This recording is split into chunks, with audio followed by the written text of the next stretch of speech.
Welcome to this edition of On Politics. I'm Dr. Eric Morrow at Tarleton State University, and we welcome you as we do each week at noon on Sundays right here on KTRL 90.5 FM, and also streaming live, or not really live to tape as we like to say it, but streaming on tarletonradio.com. And also you can listen to us on SoundCloud. You can download previous episodes and listen. You can download where you get your podcasts. We're available in a lot of formats, and it's good to be back on the air. We were back last week after being off the air for a month, and part of that was to address some other issues and things that needed attention, but now to get back to our weekly show and to focus on very critical issues at both the state and federal level, and occasionally local issues as well. Last week, we had the great privilege of interviewing Jane Hickey, longtime assistant of Governor Ann Richards, and listening to a little bit of her a background that she offered on working for the former governor, working for in that environment, especially as we look at the legislative session and where we are, and of course the role of the governor in that as well. So again, welcome this week. This is a show without an interview this week. We'll have some coming up in the weeks ahead, but there are a lot of issues that I wanted to cover, some things I wanted to go back and pick up on, especially the debate over voting and voting security and restrictions as we see some of the challenges with terminology. Also wanted to look at and revisit the challenges of electrical supply, energy supply in Texas, as we did an interview back in February with Dr. Ann Eggleston, and we talked about what led up to the crash of the electrical system in the state. And of course, now the news in recent days that we are having some challenges and could possibly have some in the summer as well. And then also at the end of the show, we want to look at the GOP frontrunners. So is it too early to be talking presidential politics for 2024 as we look to the midterm elections in 2022? And we'll look at who may be positioning themselves to, especially when we talk about dollars, where are supporters going? Where are they looking in terms of potential candidates for the GOP nomination for the 2024 presidential election? But first, I want to go to the issue of the Supreme Court. The Supreme Court has been in the focus for a while now. We look back several years, the nominations and appointments by President Trump, the debate over the Supreme Court that entered into the presidential race, especially with Trump's last appointment being as the race was moving toward the election. And of course, the back and forth between Republicans and Democrats over what had happened and what Republicans had done, installing on Merrick Garland at the end of the Obama administration and saying, well, we need to wait and let the voters speak and address this in a new election or election that's coming up and see who the voters determine as president. So there's been a number of things focused here. And of course, most recently in the last week or so has been the movement by the Biden administration to appoint the commission to look at the Supreme Court and really to study this issue about the number of justices. So we know this debate revved up during the presidential election campaign when, because of Trump's appointments, some in the Democratic Party started pushing and saying we need to raise the number of justices. If we get control of Congress, Congress is the one designated by the Constitution to determine this. It's not set. Then the consideration of looking at adding justices in order to counter the Trump appointments, which, if you look at this in terms of political ideology and where the candidates fall, some would say, okay, this gives the Republicans or conservatives a 6-3 advantage on the court. Now, first of all, I want to point to that and say that is politicizing the Supreme Court. And we know and we have to realize that is a factor because these are presidential appointments. But we also have to realize, too, that people appointed to the court are there until they resign or for life. They are there in terms of their legacy, and they're concerned about that as well. And sometimes it surprises us the way people decide on various issues in trying to interpret the Constitution and constitutional law. So looking back at the history of this, just to kind of catch everyone up and talk about this for just a moment, is that in the history of this, we're looking back and seeing that, early on, 3 justices, a 4th is added. It's not until 1869 that the number of justices as we have it today was set. 1867 was set at 9 justices as we have it today. And it has remained at that level throughout all of the time since, even during the attempts of Franklin Roosevelt in his second term to look at the issue of expanding the number of justices, given the Supreme Court's role in striking down many of the programs that he was proposing to try to bring the country out of depression, to try to strengthen the power of the federal government in navigating this very difficult time. Now, Roosevelt was able to accomplish some things, and this is where some think that Biden's focus may be, is that the move by Roosevelt at that time, even though it did not succeed in getting more seats on the Supreme Court, it did succeed in loosening up the Supreme Court and its view and its positioning on certain Roosevelt policies that were able to go into effect. Some are thinking that that's a part of Biden's rationale, at least in the political engagement with the role that the Supreme Court has and what may be coming to the forefront during his administration. So that is a little bit of background that helps us to engage with this very highly politicized issue, which we'll talk about that part of it in a moment. I want to bring in a couple of other factors for us to think about as well. One is that polling, if we want to look at this in terms of public opinion, while yes, a larger number of Democrats favor adding seats to the court compared to overwhelmingly a large number of Republicans, if you average all this out, the consensus, we'd say the majority of people are not in favor. It's a slim majority, but it's enough to say, okay, this is not really as prominent an issue as maybe it's getting attention by politicos and by Republicans, Democrats, and so forth. So polling is not supporting this.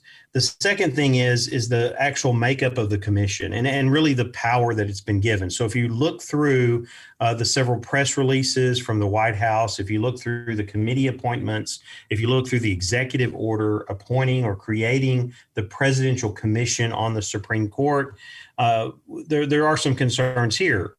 One is that it is the membership of the committee, while it says that it's bipartisan, it's very heavily includes those that would be identified with a liberal or progressive ideology, even though it is many people who are leading constitutional scholars, teaching in law schools and engaged with this with varied experience with the federal courts and so on. So it's an impressive group of people by far, but it's also very clear that there is an attempt to focus on where this call is coming from. And we see it within some of the elements of the Democratic Party that are saying the only way that we can address this to bring back balance to the Supreme Court is to add seats to the court.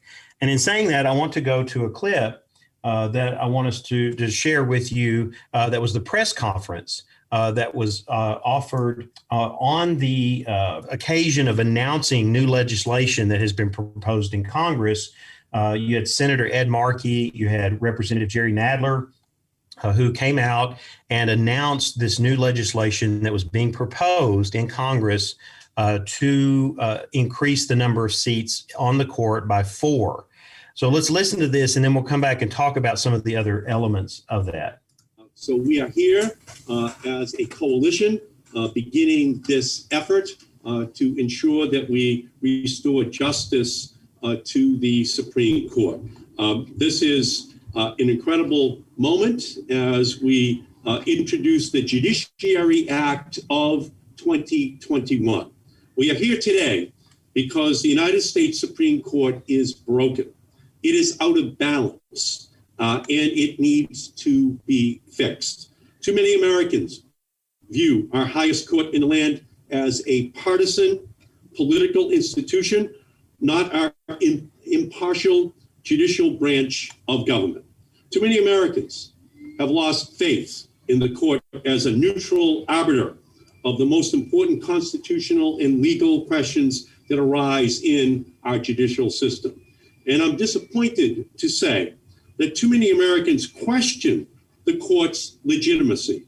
The consequence is that the rights of all Americans, but especially people of color, women, and our immigrant communities are at risk. The concerns the American people have about the High Court are legitimate, and they are well-founded.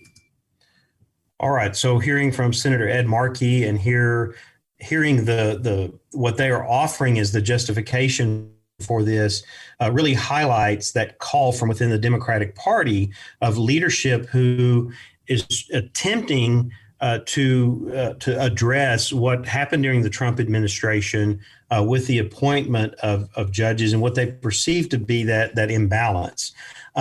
So where is this going to go? I think that's the question now. And of course, Republicans are reacting to this very negatively in terms of court packing. There's also even some current and former justices have come out with concerns about this becoming not just political, but what precedent it sets for the future.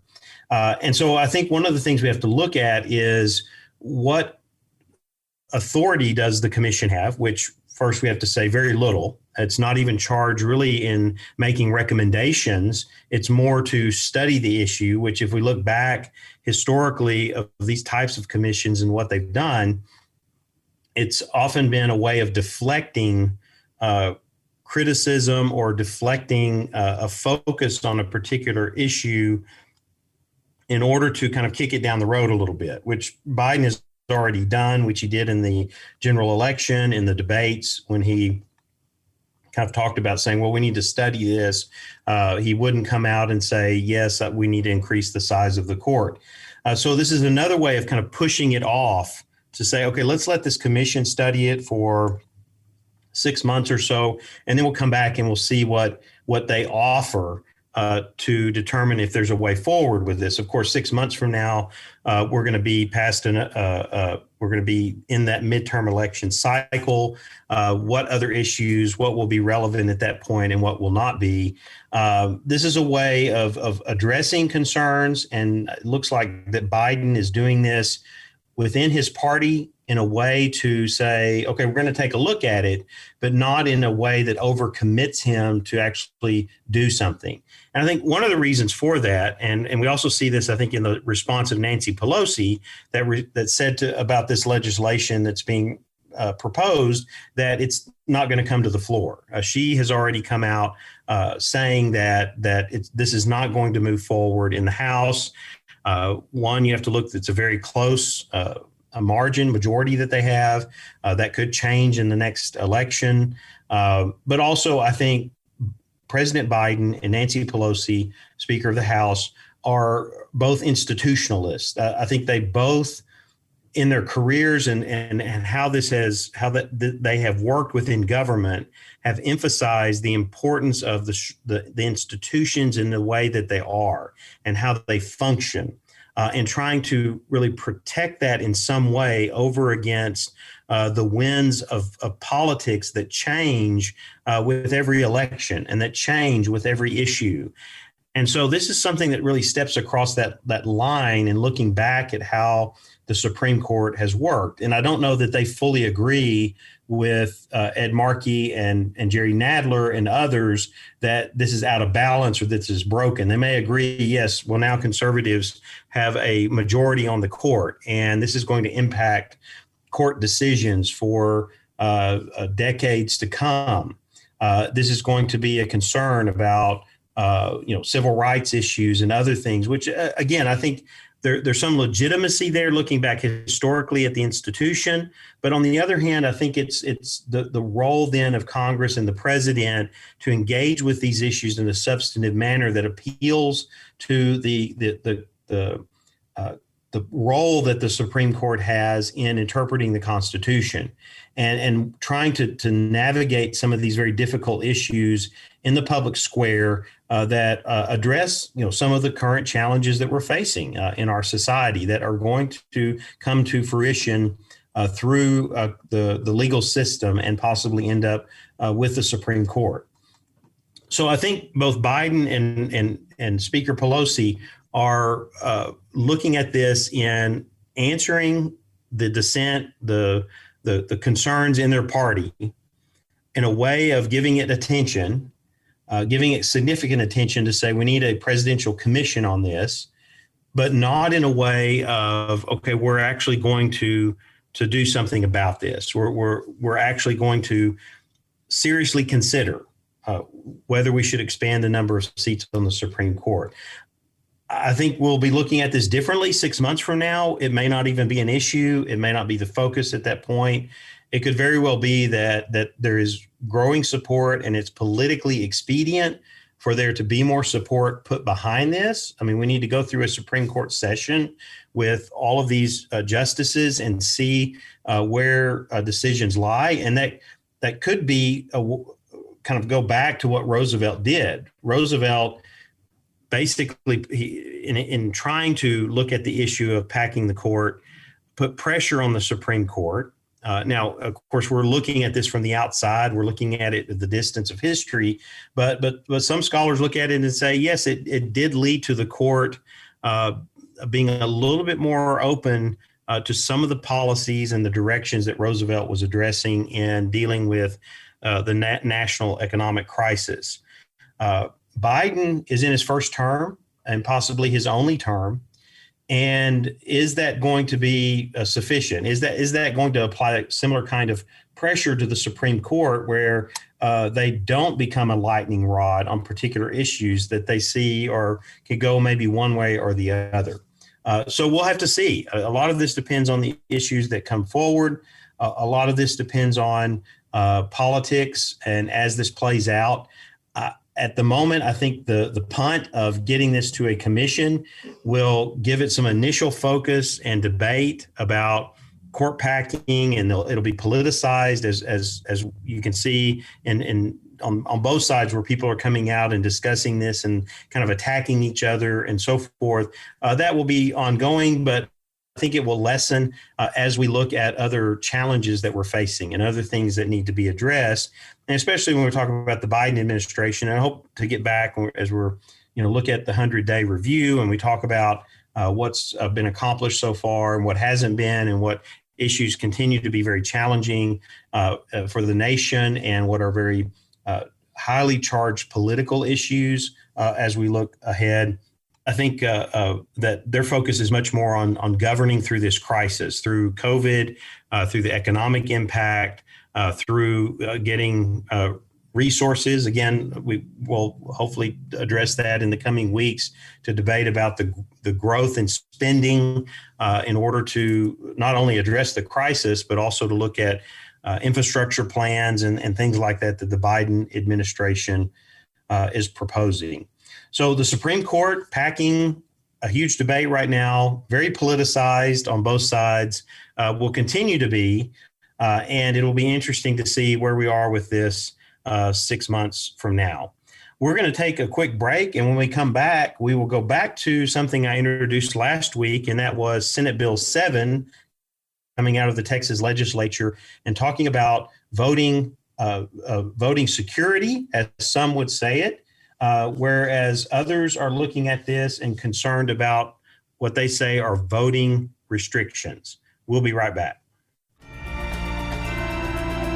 Politics can be confusing, but On Politics with Eric Morrow has your back. Follow the show on Facebook. Search On Politics with Eric Morrow to stay up to date with the show and all the sources to follow right along. Welcome back to On Politics. I'm Dr. Eric Morrow. We're glad you're joining us today. In our first segment, we talked about Supreme Court packing And if you missed that, of course, you can catch it on SoundCloud after the show airs today.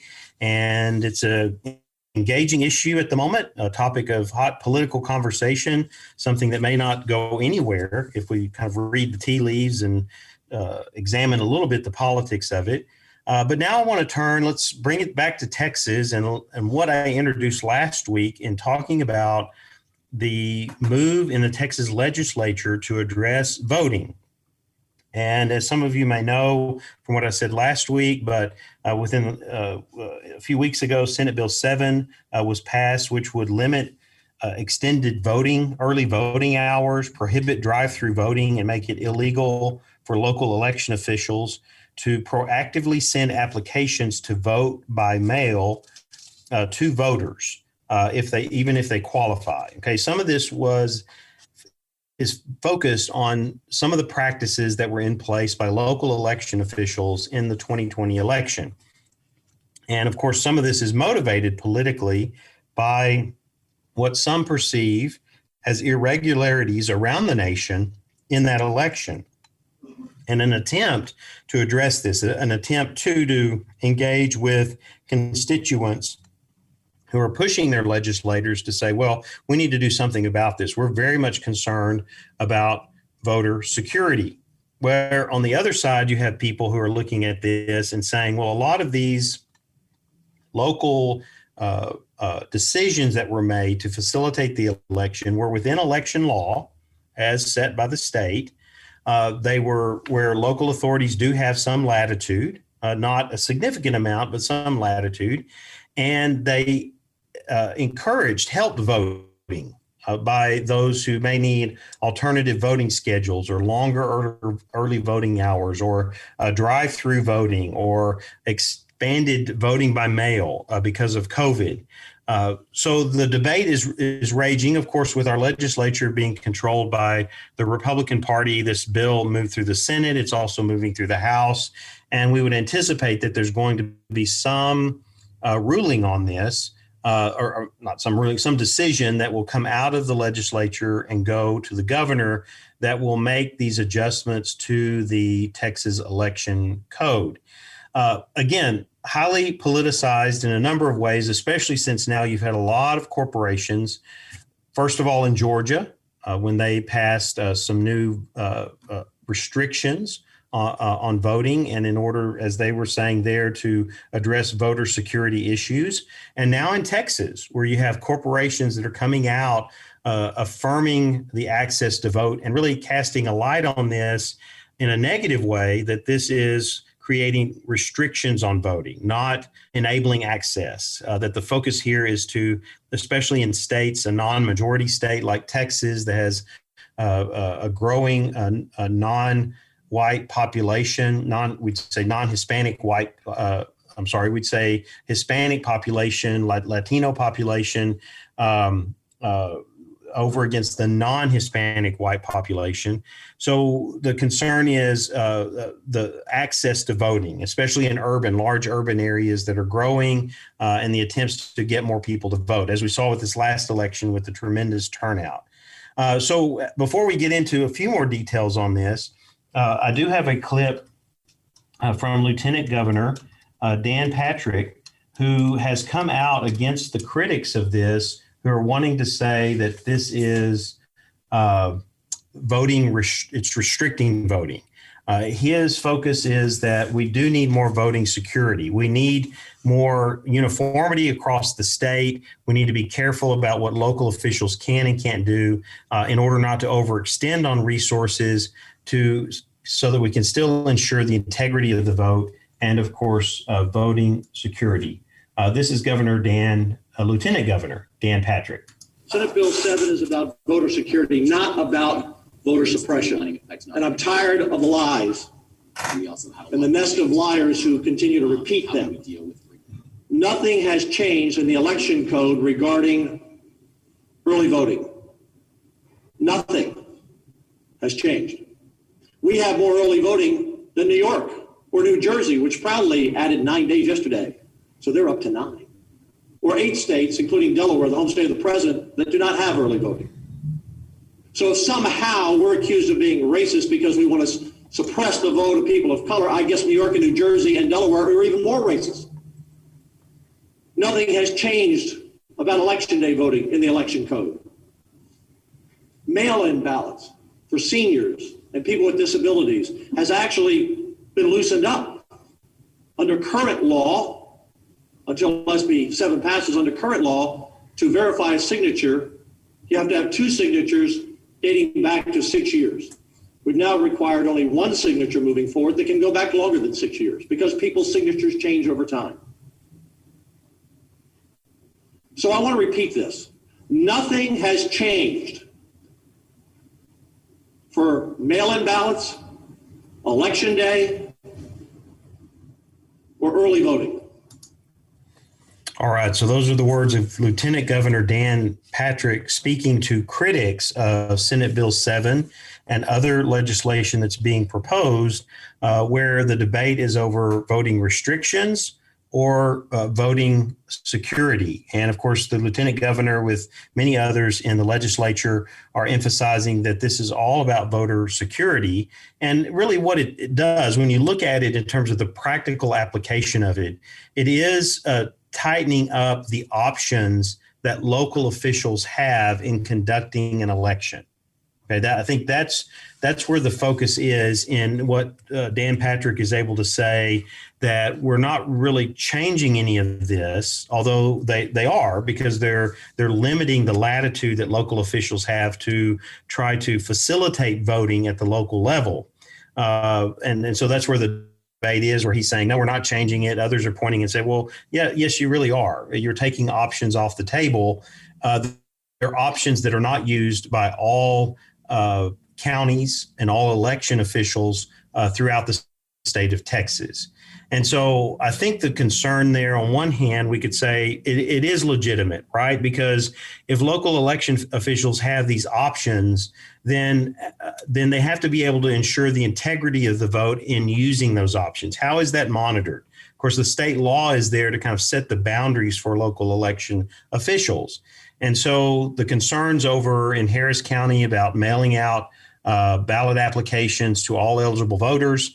Again, how do you ensure? And I'm not on the inside of this. I served as a precinct worker or a voting center worker in the last election to get a little more insight into the practical side of it. But the challenge here is understanding how security is upheld within the options that can be used by local election officials. And so I think there's a legitimacy there on the one hand. I think this has become very politicized because, one, it is the response of an election that it appears for the most part throughout the country was conducted with high integrity, with high levels of security, high turnout, of course. And of course, if you look back on the history of election laws, you know that we've constantly made adjustments. There's constantly issues and things that come up that then challenge the kind of boundaries that are set in place. So it's not unusual to have that. It's just that in this highly politicized and partisan environment we're in, this became politicized to the point of, well, we need to do something. Because you have all these people who, no matter what the data says, no matter what state election returns said, what state officials are saying, what the Department of Homeland Security said regarding this past election, something was wrong because of the outcome that happened, at least in terms of the presidential race, right? Because here in Texas, the Republican Party maintained control of the legislature. They lost one seat in the Senate, which was expected, but it was not any kind of swing in any way. And so a lot of this focus, Trump won the general election in Texas for president. So but there's this angst. There's this concern that all these, what are being claimed as irregularities. And of course, if there are irregularities, they do need to be under the purview of state legislatures to look at these and to make changes to ensure voter security. And then on the other side, it's, okay, well, no, you're putting more restrictions in place. You've got a political agenda here. in which you are trying to keep people from voting by restricting hours and days and times and what local election officials can do to accommodate the populations within their jurisdiction in terms of offering the opportunity to vote. What's getting missed in this, and I kind of alluded to this last week, and it's why I wanted to get back to it, was, are we really looking at the practical aspects of administering an election in this day and age, given the millions upon millions, tens of millions of people that will vote around the country? Are we looking at this even at the state level in that way that says, okay, what is practical? What does work and doesn't work? Are we willing to kind of evaluate different options and to allow things to be done from time to time that expand voter access, that maybe facilitate voting? I mean, the fact that we have elections on a Tuesday, I mean, is that that's why early voting has come in many states like Texas. It's to give people the opportunity to vote on other days and at other times in advance of the day of the election. So I think that part of it is getting overlooked with the politics of this that are going back and forth, and also looking at, what is the evidence related to different practices that are being done at the local level that would invite voter fraud. Okay, does it actually have to happen before we do something about it? No. I would think that any new procedure, process, enhancement of voter access at the local level needs to have a review to see that it protects the integrity of the election. And so I think that's a critical thing here. And I think that needs more attention in this as well. But the reaction at this point is, let's take some of that freedom away. Let's take some of that latitude, let's use that word, that local election officials have in order to deliver the election. And let's make sure that this is more standardized throughout the state, maybe to tighten it up a little bit. Again, in Texas, it's a resource issue. Elections are very costly given the number of people that live in this state, the size of the state. And so we have to look at that as well. What is the cost of voter security in terms of the flexibility and the options that people have to vote at the local level? The only thing I want to say about this in closing on this issue is the aspect of corporations now kind of weighing in on this, and many of them in a general way of affirming voting access. This is something that's not uncommon in our politics, right? That corporations, companies weigh in on various issues. And we saw this in Texas. We've seen this with the transgender bathroom issue with various venues. We've seen this on other issues as well, where corporations try to use their weight a little bit and their influence, which they do in other areas as well. We can look at it in Texas in terms of taxation and the economic benefits of stimulus resources and grants that the state provides to encourage business growth and so forth. But here is an issue that has long been in the purview of state legislatures, of course, as well as the federal courts. If we look back, and of course, federal legislation, Voting Rights Act, and other major pieces of legislation that have expanded the right to vote over time. I think, again, that element of corporations, companies kind of weighing in on this adds to the politicization of it. Yes, we're all about, and we should all be, whatever side of the aisle anyone is on, we should be about voter access, but voter access with security and the integrity of the election emphasized as well. And I think that's where we have some challenges here, is that when corporations weigh in like that, they should be weighing in to ask the legislature to do their job. Right, as companies, as employers, as CEOs who are members of the society and so forth that have vested business interests and are concerned certainly about equality. The emphasis here is on on government doing its job to manage this properly, not to politicize it on a plane that ignores kind of the practical elements of it. And for me, I think there's a lot of practical aspects here of how we do elections that are just not the focus. I think there's some of it in the legislation, but I think that's being really overlooked and not being championed enough. And part of that is then, well, let's take our side. Let's take what aligns with our political agenda. Let's get out there in the media and the public, and let's push this forward so that we can gain support for our side and why this is wrong and this is right, or we should do it this way and not that way. So that concerns me as well, even though we know that goes on in politics. It will continue to be that way. But it doesn't seem as productive a focus in terms of the responsibility that the state has to deliver a fair and free election and voting access to the people.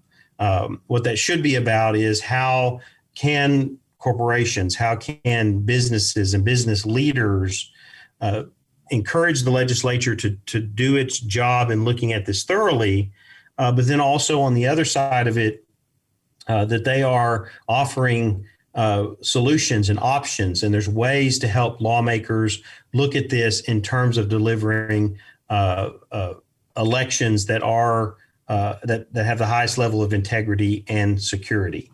So we'll give this more attention as it moves through the Texas legislature. It looks like that it'll probably pass the House, that it will be the bill will go to a joint committee in preparation for a final version that would go back through both chambers, and then, of course, on to the governor, and most likely will be passed, again, putting in more standardization and some restrictions on what local officials can do in upcoming elections.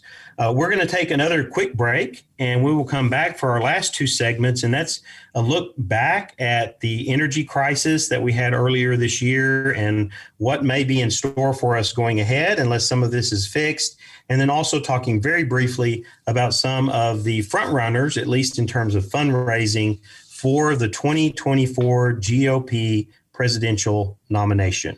We'll be right back.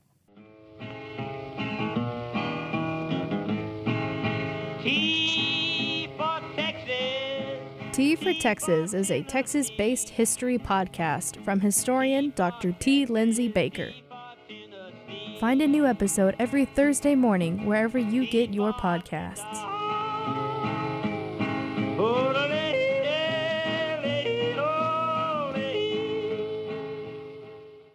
Welcome back to On Politics. I'm Dr. Eric Morrow, and we're glad you're joining us today. This is one of those catch-all shows where we're trying to bring you up to date on a few issues and look at some things that need to be in front of you in the world of politics and policy.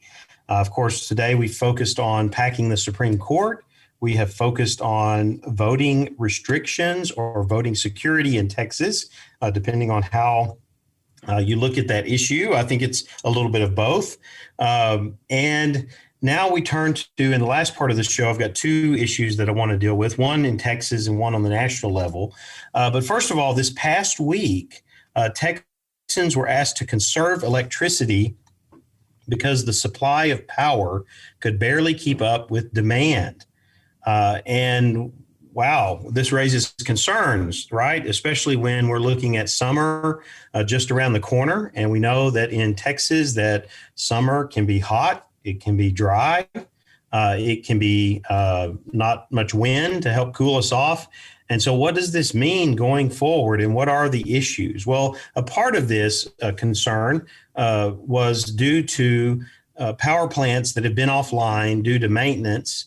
And some of this being the result of the winter storm we had, which created that massive failure across the state in our electrical power grid.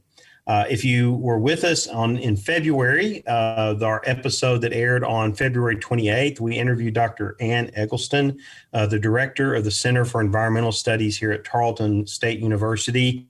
And we talked about how this is set up and Texas having its own grid and what really led to these extreme temperatures that caused the failures, because the electrical providers were not prepared for that type of weather for an extended period of time, and thus this collapse of the energy grid in the state. So with that fresh in our minds and just having happened a few months ago, now we are hearing, okay, conserve. Our grid can barely keep up. Well, okay, one part of this is the damage that was caused and the need to get things fully back operational, repaired, in order to handle the demand in Texas. But there is some concern about the summer in the state, especially that severe weather could cause, and we're talking about extreme weather here, hot weather, severe drought, low winds, so those wind turbines don't turn, could lead to more power outages. And so this is being looked at now, certainly by the Texas legislature, as they look at what needs to be done to bring the grid up to operations that will meet the demand, the growing demand in this state that continues to have population growth and business growth that then needs more power. But there are a couple of scenarios here that have come out from ERCOT. If you remember ERCOT, which is the Reliability Council that manages this on behalf of the state. And there are three scenarios that are possible for this summer and that they're attempting to look at to say, okay, what would be the outcome here? So the first scenario involves drought, similar to what the state saw in 2011, combined with low winds, several natural gas plants offline, and an increase in economic activity as the pandemic eases, could leave the power grid short by 3,600 megawatts, or enough to power 720,000 homes. Okay, so that definitely has an impact when you're talking about that many homes. It could be possible. The second, add low solar power generation to that first projection, so a cloudy day, and the grid would be short 7,500 megawatts, or enough to power 1.5 million homes. Okay, that number just doubled, right? Number of homes that are not powered because of low wind, low solar, with a few other plants offline due to either the damages or in the way that they rotate and manage all of this. The most extreme scenario that is being looked at by ERCOT is a severe heat wave across the entire state, combined with outages for every major power source, would leave the grid short 14,000 megawatts, or enough to power 2.8 million homes. Okay, so this gets to that more severe case, and they're looking at these scenarios to say, okay, how do we address and overcome them? So what happened this past week is that Texas's grid supply and demand and the balance of it fell below the safety margin of 2,300 megawatts in excess supply. Okay, so the grid was producing excess, which it always does, and that excess is there as a precaution. That came down to the level that they say, wait a minute, this is not going in the right direction, and thus additional precautions are kick in according to ERCOT policy and how they manage this, so that they don't have the massive failure that we saw earlier in the year. So there are debates going on. What about these scenarios? What is the chance of them occurring? Of course, we look back in February at what happened. Of course, that was not expected, and it happened, and we weren't prepared. It's very clear that we weren't prepared for the results of it, and what caused that catastrophic event that left so many people without power, many for days. The ERCOT will be coming out with a final summer assessment by May 6th that will then include these scenarios, and we'll look at what recommendations and options that they have in the state in order to address the possibility of these things happening. So it's something that we all need, I think, to be aware of. We need to be aware of the role government has. I think we focused on this back with our interview with Dr. Eggleston, where we talked about the legislature, the governor, the role that ERCOT has with the in managing this, and how government should be addressing such a critical need. I mean, the fact that we're so dependent on electrical power. And there are so many things, businesses as well, in terms of their operations, gas stations, and our homes, of course. And of course, certainly our medical facilities. And of course, some of these things have backup resources, but those are not meant for an extended period of time. They're meant to get through a very short crises to then provide whatever services that need to be maintained for the health and well-being. So we'll look at this. Right now, these scenarios are not as likely because some of the projections from the NOAA and from other weather sources are looking ahead and saying that we will have above average temperatures, but is it going to be a heat wave? Is it going to be drought? Is it going to be low wind? I think based on what we experienced in February, we need to be prepared for all of these things. Now, in this last segment of the show today, I want to turn to the presidential race for 2024. And we may be going, wow, we just finished an election. We have an administration that's nearing its 100 days in office. Why start looking ahead? Well, it's because in the world of politics, that race never really ends. We get a pause occasionally after various elections, but the race itself never really ends. And of course, with the loss of President Donald Trump in the election, people began positioning themselves. And we've seen that.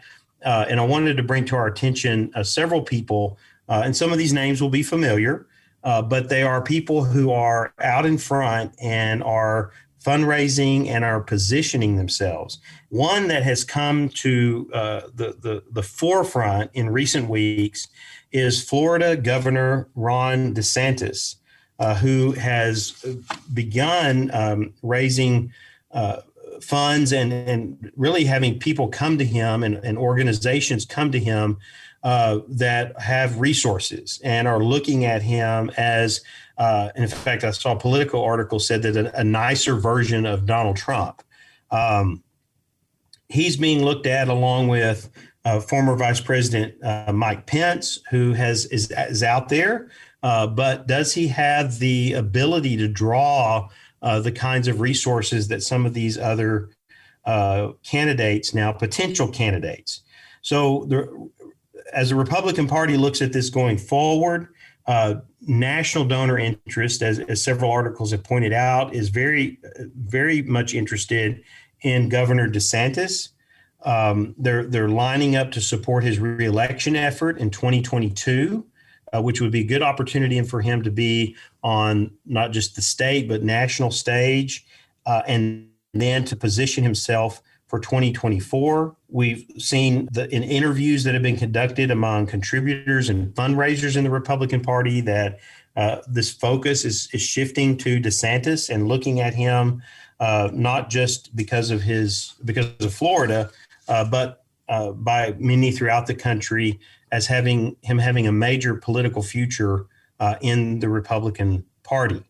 So DeSantis, Florida Governor Ron DeSantis, who will be up for re-election in 2022, is a prominent name in the field.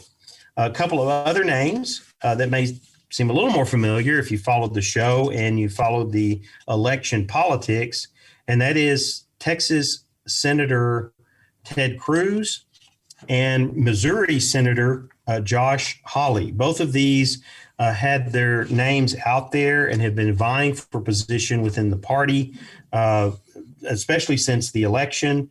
But they are already, as we see from the numbers, are leading the pack in first quarter contributions. Cruz brought in $3.6 million to his Senate reelection committee, which has reported having $5.6 million in cash on hand. Hawley has $3 million in receipts with $3.1 million on hand. Now, why is that important? neither one of these senators are up for re-election until 2024. And so already they have outpaced many, many others in terms of fundraising for their re-election, which of course could be channeled into a presidential bid. Close behind are a few other names that might sound familiar. Senator Rand Paul and Marco Rubio. Senator Rand Paul from Kentucky, Marco Rubio from Florida. Paul has raised $1.9 million and has $3.1 million on hand. Rubio reported $1.6 million in the first quarter with $3.9 million in cash on hand. So again, you have two people, and some of the politics of this are people looking at, well, did they vote to overturn the election or not? Paul and Rubio did not. Of course, Cruz and Hawley did. So they certainly are favorites among Trump followers. But Rubio and Paul are in the mix as well. And if we look at this early on in this process, these are, I think, some of the names to watch. Now, we are so far out from a presidential election, or at least from the beginning of the primary process in the year leading up to the election, that there could be a whole host of other names of people who come forward and who rise to the top through the midterm elections, through whatever crisis or policy issues that are addressed on the national level. There is still plenty of time. But it is interesting to look at some of these, and depending on their relationship or alignment with the Trump administration and where they may be in terms of their ability to raise money. Again, this is going to be a focus, as it is in every presidential election, and that is resources. How do you raise the hundreds of millions of dollars that are needed in order to fund a campaign? Now, we saw a little unconventional approach with President Trump in his campaigns, but we will certainly be back, I think, to seeing the need for those resources. So this is an area that we'll track. We'll be looking at those names as they come forward. We'll be watching to see, especially on the Democrat side, because Biden had said about being a one-term president. Does that mean they're going to be front runners moving forward as we move further through his administration? But those are the things that you can listen to On Politics and learn more about each week, right here on KTRL 90.5 FM. We thank you for joining us this week. Be sure to follow our Facebook page. That's On Politics with Eric Morrow for related articles, news, and information. And you can also listen to previous sessions of the show on SoundCloud. Again, thank you for joining us for this episode of On Politics.